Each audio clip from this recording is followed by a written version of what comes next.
सेना का सपोर्ट खत्म, इमरान का खेल खत्म। इसी पर हम चर्चा करेंगे। बेहद खास मेहमान पंजाब से editor in chief the Friday times के नजम सेठी साहब सीधा हमारे साथ आज तक पर जुड़ रहे हैं। नजम जी, बहुत स्वागत है आपका आज तक पर। आप परख रखते हैं, समझ रखते हैं, आप राजनीति का हिस्सा भी बने, एक पत्रकार के तौर पर भी आपने देखा, आप क्रिकेट बोर्ड से भी वहां पर जुड़े, अनेकों शख्सियतों में आपने पंजाब पाकिस्तान को बहुत करीब से देखा है, समझा है। नजम साहब, मेरा पहला सवाल आपसे यही है, क्या सेना के सपोर्ट खत्म होने के बाद ये इमरान खान का एंड गेम जिसे कहते हैं, खेल खत्म वाली नौबत है, या उनके बचने की कोई सूरत बनती हुई आप देख रहे हैं? क्योंकि हाल ही में वो कई नेताओं को अब इधर उधर के मंत्री पद देकर लुभाने की कोशिश में दिखाई दे रहे हैं। नजम साहब जी, सही कह रही हैं आप। इंडिपेंडेंट एनालिस्ट तो यही कह रहे हैं कि अब एंड गेम शुरू हो गई है और अगले 7 दिन के अंदर अंदर 3 तारीख अप्रैल से पहले या 3 अप्रैल तक एक वोट ऑफ नो कॉन्फिडेंस उनके खिलाफ कामयाब हो जाएगा इस्लामाबाद में, और उसके बाद वो प्राइम मिनिस्टर नहीं रहेंगे। इसीलिए अब उन्होंने आखिरी स्टेज पे हाथ पैर मारने शुरू कर दिए।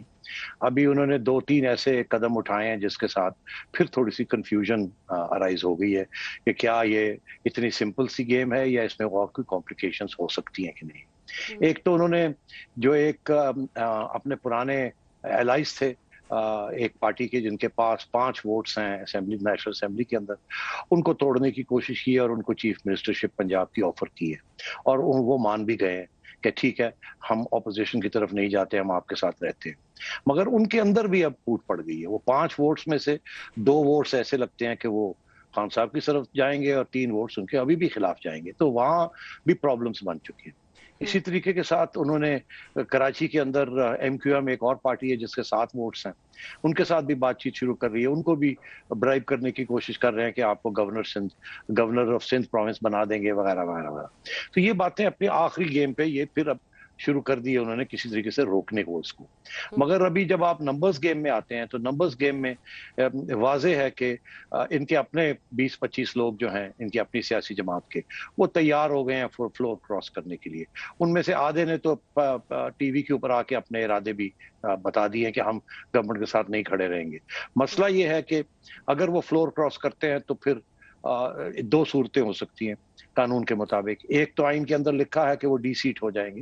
हिंदुस्तान में भी यही कानून है, अगर आप फ्लोर क्रॉस करें और आपका हेड ऑफ पार्टी कहे कि जी आपको हम डी-सीट करते हैं, तो आपको फिर पार्लियामेंट छोड़नी पड़ेगी और उसके बाद आपको नई इलेक्शन लड़नी पड़ेगी। मगर यहाँ इन्होंने एक और नया ड्रामा कर दिया, वो ये कि जी नहीं, आप डी-सीट तो होंगे मगर आप सारी उम्र के लिए डी-सीट हो जाएंगे, और इसके लिए वो सुप्रीम कोर्ट में वो केस चला गया है कि सुप्रीम कोर्ट ने फैसला करना है, और कि अगर सुप्रीम कोर्ट ये फैसला करता है कि जी नहीं, सारी उम्र के लिए डी-सीट हो जाएंगे, फिर ये लोग जिनने फैसला किया है कि हम फ्लोर क्रॉस करके चले जाएंगे ऑपोजिशन की तरफ, फिर उनको सोचना पड़ेगा कि क्या इतना बड़ा कदम उठाने के लिए तैयार है अपनी सारा सियासी फ्यूचर खत्म करने के लिए। तो फिर उस सूरत में इमरान खान साहब सरवाइव कर सकते हैं। मगर अभी जो सूरत चल रही है, अगर डी-सीट भी होते हैं लोग, तो लोग कहते हैं कोई फिक्र की बात नहीं है, इलेक्शन 3 महीने के बाद आनी है नई हुकूमत के अंदर, हम PTI के टिकट पे तो हम खड़ा उनमें होना ही नहीं है, हम तो विनिंग पार्टी के टिकट के ऊपर खड़े होंगे, तो इसलिए कोई बात नहीं है। तो मेरा ख्याल है अगले हफ्ते में अब सारा तवज्जो जो है, ये जोड़ तोड़ छोड़ तो अपनी जगह पे है, मगर ये सारा का सारी तवज्जो सुप्रीम कोर्ट की तरफ चली जाएगी। सेना की भूमिका पर, आर्मी की भूमिका पर मैं अगला सवाल आपसे करना चाहती हूं। इमरान खान के इस पूरे इंस्टेंस ने और भी एकदम साबित कर दिया कि सेना ही एक तरह से, जो भी वहां पर प्राइम मिनिस्टर होते हैं, एक कठपुतली की तरह उन्हें नचाती है। सेना का उन्हें सहयोग मिला, अल्पमत में रहते हुए भी उन्होंने सरकार बनाई। अब कहा जा रहा है कि सेना ने अपनी हाथ उनसे खींच लिए हैं।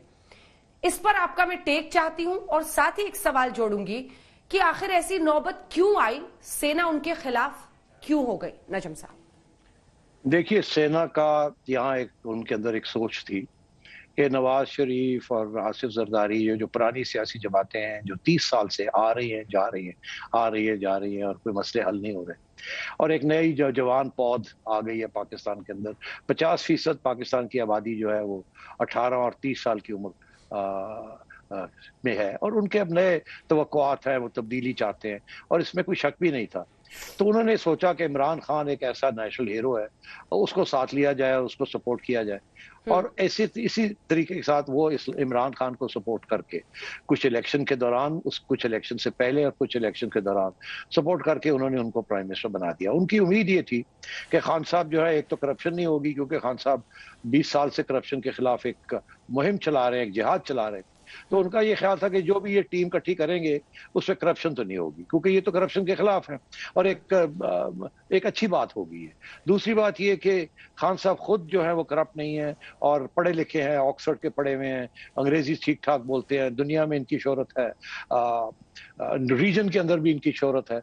तो शायद ये हमारे रीजनल तलकात भी जो है नॉर्मलाइज कर लें और आखिर में ये कि ये एक्सपर्ट्स को लेके आएंगे और एक मईशत जो है उसको फिर बहाल करेंगे। तीनों चीजों के अंदर खान साहब फेल हो गए। ना मईशत बहाल हुई है और हालात खराब हो गए, इन्होंने गवर्नेंस इनको करनी नहीं आई। इसी तरीके के साथ इन्होंने जो करप्शन के खिलाफ जिहाद की थी उसके कोई नतीजा नहीं निकला। सारी जो रियासत के इदारे थे जिनको इन्होंने कहा कि आप पकड़े दकड़े, वो नाकाम हो गए और लोगों ने उनके ऊपर एतमाद करना छोड़ दिया। और आखिर में इनके अपने लोग जो थे वो मायूस होने शुरू हो गए। उन्हें नजर आ रहा था कि इन हालात में अगली इलेक्शन में खान साहब तो हार ही जाएंगे और हम कहाँ जाएंगे। और इस सूरत में फौज ने ये सोचना शुरू किया कि अरे भाई, अब सारी तनकीद हमारी तरफ आ रही है कि हम इनको लाने वाले थे, हमने ये हाइब्रिड एक्सपेरिमेंट किया, हाइब्रिड एक्सपेरिमेंट फेल हो गया, अब हमें गाली पड़ रही है, तनकीद हमारी तरफ हो रही है, पीछे हट जाओ, पीछे हट जाओ, इसको छोड़ दो, अभी अपने पांव पे खड़ा हो जाए। जैसे ही वो उन्होंने इसको पीछा इनका साथ छोड़ा, वो ऑपोजिशन की तरफ नहीं गए, उन्होंने सिर्फ ये कहा यार अब हम नहीं कर सकते, बहुत हो गया, अब आप खुद अपने पांव पे खड़े हो, आपके साथी छोड़ रहे हैं, हम नहीं उनको बुलाएंगे, आप जाएं बुला लें उनको और कुछ करके दिखाएं, नहीं तो हम तो आपके साथ खड़े होने के तैयार नहीं है और हमारा रोल भी नहीं है। वो पीछे जैसे ही हटे, ऑपोजिशन ने सोचा वाह जी वाह, अवाम नाराज, इंटरनेशनल कम्युनिटी नाराज, नेबरहुड के अंदर लोग नाराज और गवर्नेंस हुई कोई नहीं, महंगाई सख्त हो रही है, लोग मर रहे हैं यहाँ महंगाई से, गुर्बत बढ़ रही है, अनएम्प्लॉयमेंट बढ़ रही है। ऑपोजिशन ने सोचा ये वक्त है, हमला कर दो।